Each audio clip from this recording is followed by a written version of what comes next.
Hey, thanks for watching my video today. Today I want to take a break from our series on the promises of Jesus to talk about mothers. One of the things that I think get underestimated is how important a faithful mother is, a Christian mother, a biblical mother. Throughout the Old Testament, if you look at genealogies, there is numerous women of faith, not all Jews, numerous women of faith that end up being part of the genealogy of the Jewish people. In fact, there are three that I want to talk about in the genealogy of Jesus that are extremely important. The first is Rahab, the prostitute from Jericho. She was faithful to God, even though she did not grow up in the Jewish faith, but she believed in God and she was faithful to him. And because of her faithfulness, she marries into the Jewish faith and produces children, and they are part of the line of Jesus. The next is Tamar, who dealt with disloyalty by her father-in-law, and ultimately, without getting into great detail about it, came to have children, and it was through her faith that happens. And then she becomes the ancestor of Boaz. And why is Boaz important? Because Boaz is a third of those individuals I want to talk to you about. And that is Boaz, who ends up marrying Ruth. Ruth is a woman who was married to the son of Naomi, Naomi's husband died, her two sons die, and she goes back to Israel because she was living in a foreign land. And she tells her daughter-in-laws to go back home, but Ruth says, "No, I'm going to go with you. And my home will be your home. My land will be your land. Your God will be my God, and your people will be my people." Or she remained faithful to Naomi and ultimately to God.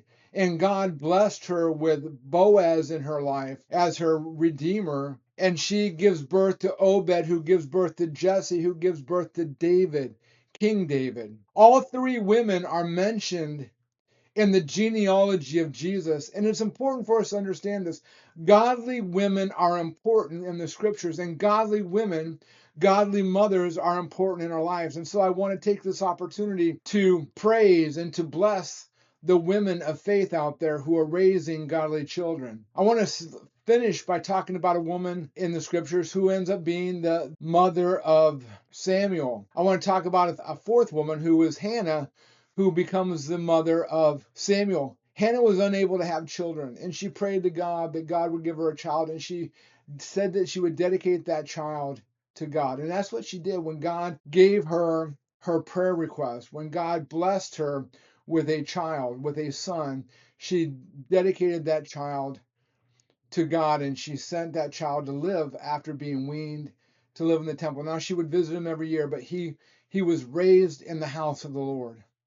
And Samuel became the great prophet, the great priest, and the great judge at the end of the time of the judges. He is the judge who anoints both Saul and ultimately David as kings. But in that story of Hannah is some great heartbreak, and that story is very important to me because it reminds me of my own mother. My mom, who was a woman of tremendous faith, lived a life that way. And she had a lot of difficulties having children. Her first pregnancy, she carried to term. The baby never developed, and she delivered nothing but some byproducts of a failed pregnancy. And then she became pregnant to have me. And in the midst of everything that was going on there, she was actually in labor with me for 1 week, believe it or not. I'm surprised she even loves me. But she was in labor with me for 1 week. And when she finally began the birthing process, our Rh factors in our blood were opposite. And so because our Rh factors were different, we poisoned each other instantly. I died almost instantaneously, and they were quickly losing my mom. For 45 minutes at least, again, I was dead at this point, but 45 minutes, the doctors tried to get me out of my mother. That's what the scar here, and there's another scar on the side of my head from forceps trying to pull me out of my mother. My shoulders were too broad for my mother. And so they finally did an emergency cesarean section to bring me out. The doctor literally just threw me aside because I was dead, and they rushed my mom off to emergency surgery. A nurse came and tried to revive me, and obviously did, and they were able to save my mom through emergency surgery. And the nurse who was there for all of that said, "Surely there is a God, because neither one of you should be alive today. And my mom has always been my greatest supporter and my greatest ally. She was encouraging to me when many others were not. In fact, I was born on May 10th. 4 days later, in 1967, was Mother's Day. And my mother finally had something to celebrate on Mother's Day.